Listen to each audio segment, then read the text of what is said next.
Doctor Farooq Adil साहब, नून league की इतनी कमज़ोर प्लानिंग, क्या वजूहात आप इसकी देखते हैं? पहले जलसों में ही नहीं आए, फिर जलसों का ऐलान किया, फिर उसको एक और प्लान तब्दील किया कि अब रैलियाँ निकालेंगे, लाहौर में निकालेंगे।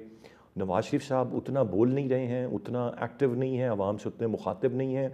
मुखातिब होते हैं तो वो 2017 तक ही फंसे हुए हैं, 5 साल को मिस कर देना चाहते हैं। चीज़ें इस तरीके से क्या आगे बढ़ पाएंगी? अगर हम देखें जो हाफजाबाद का जलसा है या उससे पहले जो मरियम का एक जलसा था, एक आध जलसा और भी हुआ है, तो उन जलसों में हमें ये तो दिखाई नहीं देता कि वो जलसे खाली होंगे।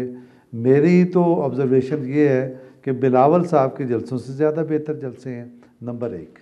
नंबर दो ये कि सियासी जमातें अपनी जो इलेक्शन कैंपेन है वो मुख्तलिफ मराहिल में चलाती हैं।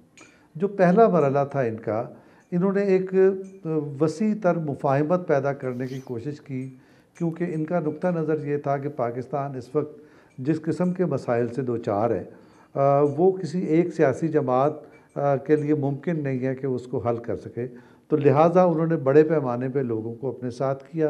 अब उसके बाद वो पब्लिक कॉन्टेक्ट के लिए निकल रहे हैं।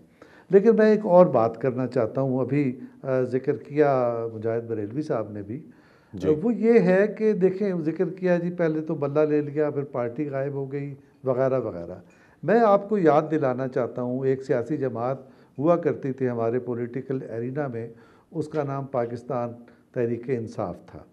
वो कहा करती थी कि दो नहीं एक पाकिस्तान, और उस जमात के जो लीडर थे वो कहा करते थे कि जिस मुल्क में कानून गरीबों के लिए हो और ताकतवर के लिए कानून ना हो तो वो मुआशरा तबाह हो जाता है, डूब जाता है, ख़राब हो जाता है, ऐसी तैसी हो जाती है उसकी।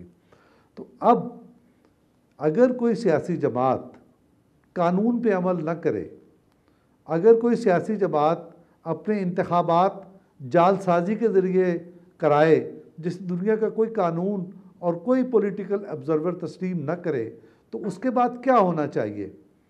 क्या कानून पे अमल दरामद होना चाहिए, या फिर हमारे दोस्तों की राय पर अमल करते हुए उसकी कानून शिकनी को बर्दाश्त कर लिया जाए और उसे इजाज़त दी जाए कि आप तमाम कानून शिकनी, हर किस्म की कानून शिकनी करें, आपके लिए मैदान खुला है। देखिए, चाहे ममनुआ फंडिंग केस हो, चाहे पार्टी इलेक्शन का केस हो, ये जो भी एक प्रेसिडेंस बन रही है वो पाकिस्तान की हर सियासी जमात के लिए बन रही है। आज अगर एक सियासी जमात उसकी जद में आई है तो कल दूसरी आ सकती है, परसों तीसरी आ सकती है, सही। मुस्लिम लीग भी आ सकती है, पीपल्स पार्टी भी आ सकती है, जमात इस्लामी भी आ सकती है, हर जमात आ सकती है। तो क्या ये बेहतर नहीं होगा कि हम कानून पर अमल दरामद को यकीनी बनाएं, और जो कानून ना तस्लीम करे उसकी कोई सज़ा होनी चाहिए तो उसको वो सज़ा दें।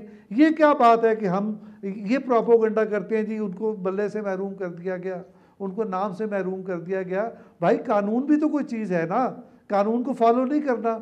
ये तो खुद पाकिस्तान तहरीक इंसाफ का अपना नारा था कि दो नहीं एक पाकिस्तान, तो फिर अब तहरीक इंसाफ के लीडर भी यही कह रहे हैं नहीं जी नहीं, दो ही पाकिस्तान हमें चाहिए। एक पाकिस्तान वो जो हमारा है, जिसको हम कंसीव करते हैं, और दूसरा पाकिस्तान आप भले जिधर भी जाए, हमें उससे कोई लेना देना नहीं।